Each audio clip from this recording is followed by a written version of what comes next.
আজি মই আপোনালোকক এয়া বগা ফুলৰ বিষয়ে ক'বলৈ বিচাৰিছোঁ। বগা ফুল মানে এইডাল হৈছে আঠান্ডা ফুল। দেখিছে ইমান ধুনীয়াকৈ ফুলি আছে। এই ফুলডাল কি হয়, যেতিয়া খৰালি হয় তেতিয়া অকণমান কম ফুলে, কিন্তু বাৰিষা হ'লে বহুত ফুলে। আচলতে গোটেই বছৰে এই ফুলডাল ফুলিয়ে থাকে, কম বেছি পৰিমাণে ফুলি থাকে। এই ফুলডাল আমি ব্যৱহাৰ কৰোঁ যিবিলাক আমাৰ লক্ষ্মী পূজা হয়, শীতলা পুথিৰ পূজা কৰা হয়, শীতলা আইক পূজা কৰা হয়, তেতিয়া আমাৰ এই ফুলবোৰ ব্যৱহাৰ কৰা হয়। আমাৰ ল'ৰা ছোৱালীয়ে স্বাভাৱিকতে আই ওলালে, বসন্ত ওলালে, যেতিয়া আমাৰ শীতলা পুথি পাঠ কৰা হয়, তেতিয়া আমাৰ এই ফুলবিলাক নি পেলাই এখন আগলেটি কলপাত গোঁসাইৰ কাৰণে আগবঢ়োৱা হয়। আৰু সেই আগলেটি কলপাতখনত আমাৰ কি কৰে, এই ফুল আমি 9 ভাগ কৰি দিওঁ।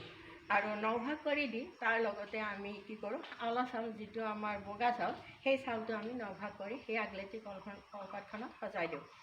আৰু তাত আমি সেই আগলেটি কলপাতখনত শীতলা পুথিৰ পঢ়াৰ কাৰণে আমি কি কৰোঁ, আইৰ কাৰণে আমি এগিলাচ পানী আগৰ দিন যেতিয়া আমাৰ আসনখন পতা হ'ব, সেই আসনখনৰ ওচৰতে তাৰমানে প্ৰথমতে আমি এগিলাচ পানী দিওঁ।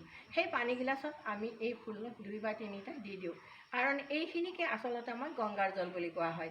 যিখিনি আমাৰ আগলতি কলপাতখনত মাই শীতলাৰ কাৰণে পানী বঢ়োৱা হয়, সেইখিনিক আমাৰ গংগাৰ জল বুলি কোৱা হয়। আৰু যেতিয়া সেই শীতলা পুথিখন পাঠ কৰা হ'ব, তেতিয়া সেই পানীখিনিৰে আমাৰ কি কৰে, যিবিলাক আইঅল বসন্ত ওলোৱা ল'ৰা ছোৱালী আছে, তেওঁলোকক মানে গা পা ধুৱাই ধুনীয়াকৈ মুচি দিয়া হয় সেই পানীৰে। আৰু সেই পানীখিনিৰে যেতিয়া আমাৰ গা পা শৰীৰটো শীতল কৰি দিয়া হ'ব, তেতিয়া আমাৰ মানে ৰোগীজনে কিছু হ'লেও সকাহ পায় বুলি আমি ভাবোঁ। এইটো এটা আমাৰ বিশ্বাস আচলতে। আৰু এই শীতলা পুথিৰ পাঠটো আমি 3 দিন কৰিব লাগে। 3 দিন কৰাৰ পিছত যেতিয়া আমাৰ ৰোগীজনৰ হয়তো বেমাৰখিনি ভাল নহয়, তেতিয়াহ'লে আমি ডক্তৰৰ পৰামৰ্শ লওঁ। তাৰপিছত আমাৰ যেতিয়া সম্পূৰ্ণ ভাল হৈ যায়, তেতিয়া আমি 9 দিনৰ দিনা কি কৰোঁ, যিখন ঘৰত আই ওলাইছে সেইখন ঘৰত 9 দিনৰ দিনা আমি এভাগ শীতলা মাৰ কাৰণে ভোগ আগবঢ়াওঁ। আৰু সেই ভোগ ভালকৈ আইক দি আমি আইক বিদায় দিওঁ। গতিকে এইখিনি ফুল আমাৰ সেই কামতে বেছিভাগ আহে।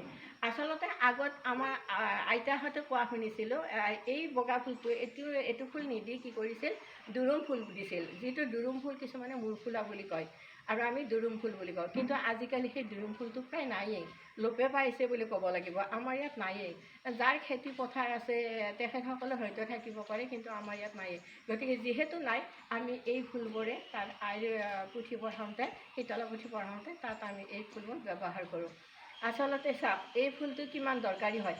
আৰু যেতিয়া আপোনাৰ চকুৰ কিছুমান অসুখ হয়, তেতিয়া আপোনালোকে প্ৰথমতে ডক্তৰক নেদেখুৱাই এই যদি ফুলেৰে আপোনালোকে শীতলা মাৰ কাৰণে আগলেটি কলপাত এখন পাতি তাত ধুনীয়াকৈ আপোনালোকৰ সেৱা কৰিব, মনত এটা সেই লৈ পেলাই আপোনালোকে ধুনীয়াকৈ সেৱা এভাগ আগবঢ়ায়। আৰু সেই গিলাচত যেতিয়া আপোনালোকে এই 2 বা 3টা ফুল দিব, সেই ফুলৰ পানীখিনিৰে আপোনালোকে চকু ধুই দিব, তাৰপিছত আপোনালোকে চকুৰ কিছু ভাল পাব।